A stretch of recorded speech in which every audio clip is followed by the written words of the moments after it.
Hello dear students, welcome back to engineering academy. तो चलिए मैं सबसे पहले अब ये बता दूं कि आपका जैसे एक दिन के बाद आप लोगों का एग्जाम है, इस एग्जाम की तैयारी कैसे की जाए। क्योंकि कई लोगों ने मेरे से एक ही सवाल पूछा है कि सर कुछ ऐसा बता दीजिए कि मैंने तो पढ़ाई की नहीं, कोई ऐसा ऐसे ट्रिक दे दीजिए कि 2 दिनों में हमारी पढ़ाई कंप्लीट हो जाए। हमें तो सिर्फ पासिंग मार्क्स चाहिए, हमें तो इतने परसेंटेज ही मार्क्स चाहिए। तो आइए मैं आपको सबसे पहले एक बार सिलेबस बता दूं कि सिलेबस को ध्यान में देखते हुए आपको अपनी स्टडी प्लानिंग करनी चाहिए।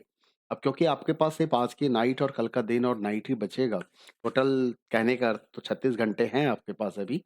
बट 36 घंटे में आप 16 घंटे सो भी जाएंगे, तो 20 घंटे ही बच रहे हैं और 20 घंटे में आपको स्टडी करनी है।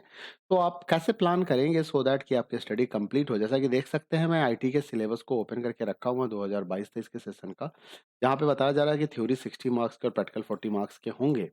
अब इस जगह पे देखिए, एम्प्लॉयबिलिटी स्किल, कम्युनिकेशन स्किल्स में स्टार लगा हुआ है और ग्रीन स्किल्स में स्टार लगा हुआ है। यहाँ पे मैक्सिमम मार्क्स फॉर थ्योरी और प्रैक्टिकल एग्जामिनेशन के लिए देखिए यहाँ भी डैश लगा हो। तो इससे क्या निकल के आया, इससे ये निकल के आया कि एम्प्लॉयबिलिटी स्किल्स में आपको सिर्फ 3 यूनिट्स ही पढ़ने हैं। जिस 3 यूनिट में एंटरप्रेन्योर स्किल से टोटल 4 मार्क्स के क्वेश्चन पूछे जाएंगे और सेल्फ मैनेजमेंट और आईसीटी स्किल से 3-3 नंबर के क्वेश्चन पूछे जाएंगे। तो इस तरह से 10 मार्क्स के क्वेश्चन आ जाएंगे यहाँ पे। ठीक है, तो 4-3 7-3 10 नंबर के क्वेश्चंस हो गए। साथ ही साथ मैं एक बार सैंपल क्वेश्चन पेपर को भी ओपन कर लेता हूँ। तो मैं चलता हूँ सीबीएसई एकेडमिक के वेबसाइट्स पे, academic.nic पे चलता हूँ, सीबीएसई एकेडमिक पे। और यहाँ से एक बार मैं सैंपल पेपर स्किल एजुकेशंस में आके और इस जगह से मैं यहाँ सैंपल क्वेश्चन पेपर भी निकाल लूँ सो दैट कि आपको थोड़ा और ज़्यादा क्लियर मैसेज आ जाए कि आपकी स्टडी में कहाँ क्या कितने नंबर्स के वेटेज मिलने वाले हैं। तो ये मैंने सैंपल क्वेश्चन पेपर भी ओपन कर लिया। अब मेरे पास सिलेबस और सैंपल क्वेश्चन पेपर दोनों ही साथ में दिख रहे हैं। तो जरा यहाँ पे ध्यान से देखिएगा कि उसने जैसे बताया कि 3-3 नंबर के यहाँ क्वेश्चंस आ रहे हैं टोटल।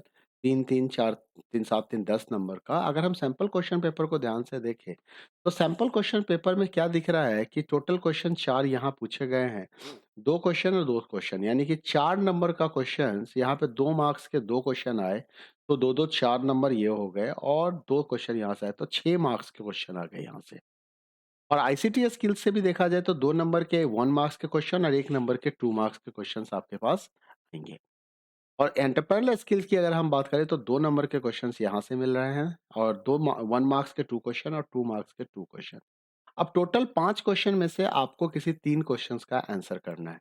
तो देखिए, आप अपनी सुविधा के हिसाब से ना प्लानिंग कर लीजिए कि आप आईसीटी स्किल्स और एंटरप्रेन्योर मतलब इस 3 यूनिट में से भी किसी 2 यूनिट की अगर आप तैयारी करते हैं, और यहाँ भी देख सकते हैं 6 में से आपको 4 का आंसर करना है। बट एक चीज ध्यान में रखिएगा कि उस 2 यूनिट की जब आप तैयारी कर रहे हो तो कुछ ऐसे तैयारी करना कि आप उसके पूरे के पूरे 100% क्वेश्चंस को आप सॉल्व कर सको। तो मान लो आपने आईसीटी स्किल, थोड़ा सिंपल सा स्किल्स है, वहाँ से आसानी से आपको याद हो सकता है। इतना बेसिक कंप्यूटर स्किल आप सभी के पास होगा, नॉलेज है सभी के पास। तो सेल्फ मैनेजमेंट और एंटरप्रेन्योर स्किल्स में आप डिसाइड कर लो कि आपके लिए कौन सा बेहतर है। आईसीटी स्किल को कॉमन रखते हुए आप अगर ये 2 यूनिट की तैयारी कर लो, 1 या 2 की या 2 या 3 की, ये आपके अपने ऊपर डिपेंड है कि आप किसके साथ जाना चाहते हो। तो आपका एम्प्लॉयबिलिटी स्किल्स के जो 10 नंबर के क्वेश्चन हैं वो आप सॉल्व कर लेंगे। ठीक है, तो ये 10 नंबर का सॉल्यूशन आपको मिल गया। अब आती है बात कि सब्जेक्ट स्पेसिफिक स्किल को कैसे डील किया जाए। सबसे पहले बता दूं, यूनिट 1 डेटाबेस कंसेप्ट्स अगर आपने पढ़ रखा है तो 15 नंबर के क्वेश्चंस काफी इजियर हैं यहाँ पे।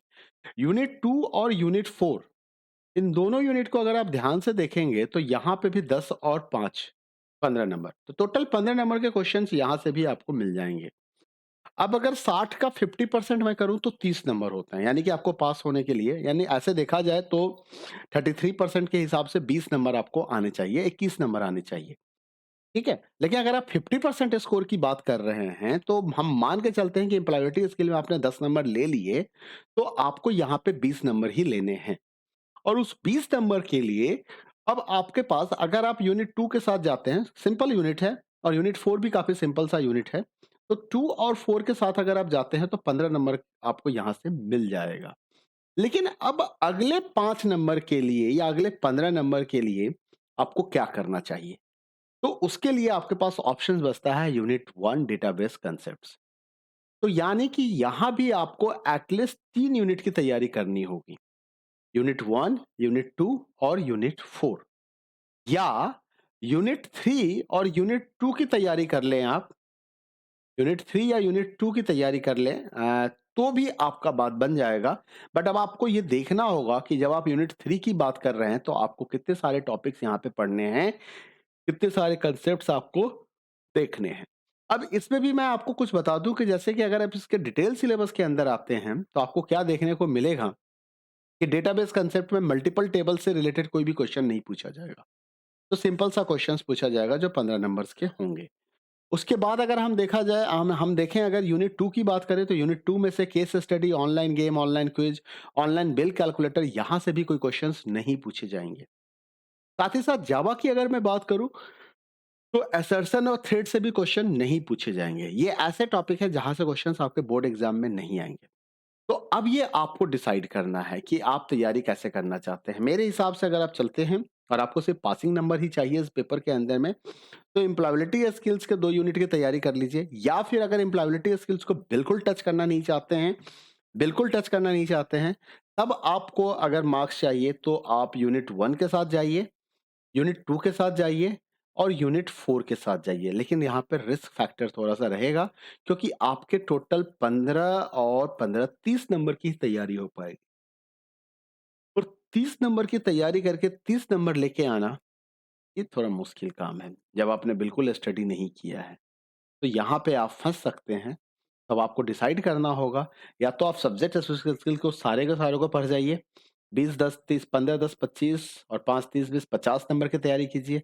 फिर तो आप 20 से 25 नंबर लेके आ जाएँगे, या एम्प्लॉयबिलिटी स्किल्स की तैयारी करके आप ऐसे जा सकते हैं। तो अब ये आप देख लीजिए कि आपको कौन-सा यूनिट पढ़ना चाहिए।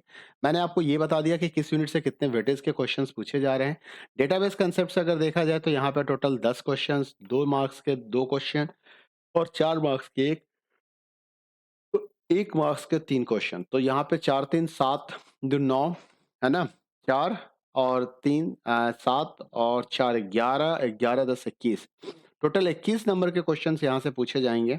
अगर मैं मान के चलूँ कि आपने ये सारे क्वेश्चन सॉल्व किए अपने ऑप्शंस को देखते हुए, तो आपको 21 नंबर यहाँ से मिल जाएँगे।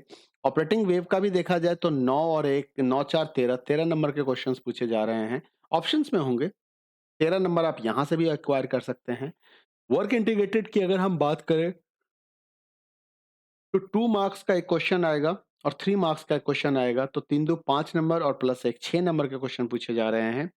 और जावा की अगर हम बात करें तो 12 plus 4 16 plus 3 16 plus 3 19 and plus 12, तो 19 प्लस 12 31, 31 मार्क्स के क्वेश्चन आपके ऑप्शन में अवेलेबल होंगे। तो अगर आपने जावा कंप्लीट तैयारी कर लिया, तो समझो कि आपने 50% तैयारी कर ली अपने सब्जेक्ट की और आप स्कोर कर सकते हैं। और ऐसा नहीं कि जावा के क्वेश्चंस काफ़ी टफ होंगे आपके लिए स्कोर करना। उसके लिए अब आपको तैयारी कैसे करनी होगी, उसके लिए आपके पास 2 ऑप्शंस हैं। या तो आप मेरे चैनल पे आइए, संजीव सिंह अकेडमी, जहाँ पे मैंने बहुत सारे वीडियोज़ बनाए हैं, बहुत सारे वीडियोज़ मैंने डाले हैं। आप इन वीडियोज़ के भरोसे भी पढ़ाई कर सकते हैं। मैं कोशिश कर रहा हूँ कि ऑलमोस्ट सारे इंपॉर्टेंट क्वेश्चंस डालूँ। मैं जितने भी जावा के क्वेश्चंस डाल रहा हूँ, वो क्वेश्चंस ऐसे हैं, या तो वो बोर्ड में पेपर में पूछे जा चुके हैं, या सैंपल क्वेश्चन पेपर में हैं, या फिर संभावित ऐसे क्वेश्चंस आ सकते हैं। क्योंकि मैंने चैप्टर्स के हर एक कॉमा, फुल स्टॉप को टच करने की कोशिश की है। मैं बुक के हर एक पार्ट से क्वेश्चन लेने की कोशिश कर रहा हूँ। जो भी मेरी तैयारी मैं कर सकता हूँ आपके लिए, इतना मैं कर रहा हूँ। दूसरा आपके पास एक ऑप्शंस और भी है, आप माय सीएस ट्यूटोरियल पे आइए। अब ये जितने भी क्वेश्चंस मैं बता रहा हूँ, इन सारे क्वेश्चंस को मैं कोशिश कर रहा हूँ कि मैं अपने वेबसाइट्स पे भी डाल दूँ। तो इसके लिए आपको आना पड़ेगा mycstutorial.in पे। जब आप इस वेबसाइट्स पे आएँगे तो यहाँ पे इन्फोटेक 402802 आपको मेनू ऑप्शन मिलेगा। इस मेनू ऑप्शंस के अंदर में आपको क्लास 12 इन्फोटेक मिलेगा। आपको 2-3 चीज़ यहाँ पे देखने को मिलेगा, एनसीईआरटी सॉल्यूशंस मिल सकते हैं। इन्फोटेक के अंदर में टर्म 2 का सॉल्यूशन मिल जाएगा, टर्म 1 का सॉल्यूशन मिल जाएगा और साथ ही साथ यहाँ पे इन्फोटेक क्वेश्चन आंसर भी आपको देखने को मिलेंगे। अब इस इन्फोटेक क्वेश्चन आंसर के अंदर में जब आप आएँगे तो यहाँ पे डेटाबेस कांसेप्ट्स के कुछ क्वेश्चंस आपको देखने को मिल जाएँगे। कुछ SQL table creation and manipulation command के क्वेश्चंस आपको देखने को मिल जाएंगे। डेटाबेस क्वेश्चन बैंक जो सैंपल क्वेश्चन पेपर 2018 से 2022 के बीच में जो क्वेश्चन पेपर थे, वो में आपको यहाँ पे सॉल्यूशन मिल जाएंगे। ऑपरेटिंग वेव के करीबन 110 क्वेश्चंस का सॉल्यूशन आपको यहाँ पे मिल जाएगा। और जब आप जावा के अंदर आओगे तो यहाँ पे ऑलमोस्ट सारे टॉपिक्स को टच किया गया है, introduction to Java, data types, variables, operator, selection. But अभी सारे चैप्टर्स के क्वेश्चंस इसके अंदर में नहीं देखने को मिलेंगे, मैं आपको एडवांस बता रहा हूँ। तो इसके लिए अभी आपको थोड़ा वेट करना पड़ेगा। अब मैं यहाँ पे से कुछ ऐसे टॉपिक्स को अभी हटाऊंगा जिस टॉपिक से बोर्ड एग्जाम में क्वेश्चंस नहीं पूछे जाते हैं या नहीं पूछे जाएंगे, तो दैट कि एक प्रॉपर लिस्ट आपके सामने अवेलेबल हो जाए। इस बीच में मैं कोशिश कर रहा हूँ कि कुछ और वीडियोस भी अपलोड कर दूं, क्योंकि काफी लेट हो चुका है मेरे लिए भी। सुबह से मैं लगा हुआ हूँ आपके लिए। तो उम्मीद करता हूँ कि आपकी तैयारी अच्छी होगी और आप एक अच्छे नंबर से पास करेंगे। मेरे तरफ से सभी के लिए ऑल द बेस्ट। मिलते हैं अगले वीडियो में फिर एक नई इन्फॉर्मेशन के साथ।